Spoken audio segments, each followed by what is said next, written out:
আগামী দিনে বিএনপি রাষ্ট্র ক্ষমতায় ইনশাল্লাহ জনগণের ভোটে আল্লাহর হুকুমে নির্বাচিত হয়ে যখন রাষ্ট্র ক্ষমতা আসবে, আমি বিশ্বাস করি বাংলাদেশের এই যেই পরিস্থিতি চলছে এরকম হবে না। বাংলাদেশে আমি আপনাদেরকে গ্যারান্টি দিতে চাই, বিএনপি রাষ্ট্র ক্ষমতায় আসলে আল্লাহর হুকুমে জনাব তারেক রহমান উনি প্রধানমন্ত্রীত্বের দায়িত্ব নিলে যদি কোনো অন্যায় করে কেউ পার পায় তখন আপনারা আমাকে ডাকবেন, কোনো অন্যায়কে উনি প্রশ্রয় দেবেন না। আমি আপনাদেরকে এটা গ্যারান্টি দিয়ে বলতে চাই, কোনো ধরনের বিশৃঙ্খলা করে কেউ পার পাবে না, কোনো অন্যায়কারী পার পাবে না ইনশাল্লাহ।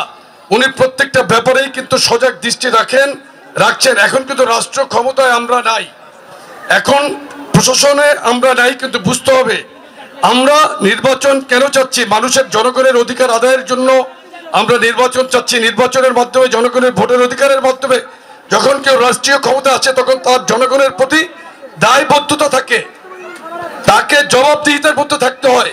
আওয়ামী লীগ গত 3টি নির্বাচন করেছে, ভোটবিহীন নির্বাচন করেছে, রাতে ভোট করেছে, ডামি ভোট করেছে, আর দেশে গুন্ডাতন্ত্র চালু করেছিল।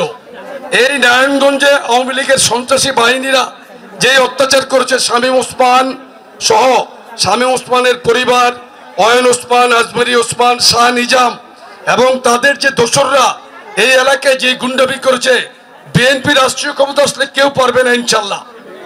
আমরা অবিলম্বে নারায়ণগঞ্জের প্রশাসনের কাছে অবিলম্বে দাবি জানাই, আওয়ামী লীগের ফ্যাসিস্টদের যে সহযোগী সন্ত্রাসী ক্যাডার বাহিনী যারা এখনো নারায়ণগঞ্জে বিভিন্নভাবে অবস্থান করছে তাদেরকে অবিলম্বে আইনের আওতায় আনতে হবে।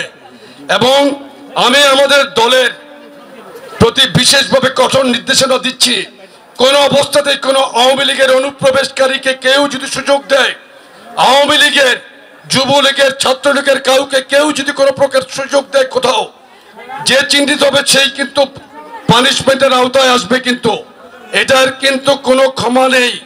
কেউ যদি গোপনে অন্যায়ভাবে ফ্যাসিস্টদের সহযোগিতা করতে চায় তারা অবশ্যই চিহ্নিত হলে আমরা ব্যবস্থা নিব। আর জনগণের কষ্ট হয় এমন কোনো কাজ করা যাবে না, এইটা কিন্তু আমরা দৃঢ়ভাবে বিশ্বাস করি। জনগণের জন্য রাজনীতি, জনগণের জন্য কাজ করতে হবে। কেউ কোনো প্রকার মানুষকে কষ্ট দিয়ে কোনো রাজনীতি করা যাবে না। পুরাতন রাজনীতির ধারা থেকে কিন্তু ইতিমধ্যে আমাদেরকে বের করে আনছেন আমাদের প্রিয় নেতা জনাব তারেক রহমান। উনি 31 দফার মাধ্যমে রাষ্ট্র সংস্কার দিয়েছেন, আমাদেরকে মানবিক হতে বলছেন। সাম্য এবং মানবিক সমাজ বিনির্মাণের জন্য আমাদের কি করণীয় সেটা নিয়েই আমরা কাজ করছি। মানুষের কষ্ট হয় এমন কোনো কাজ করা যাবে না।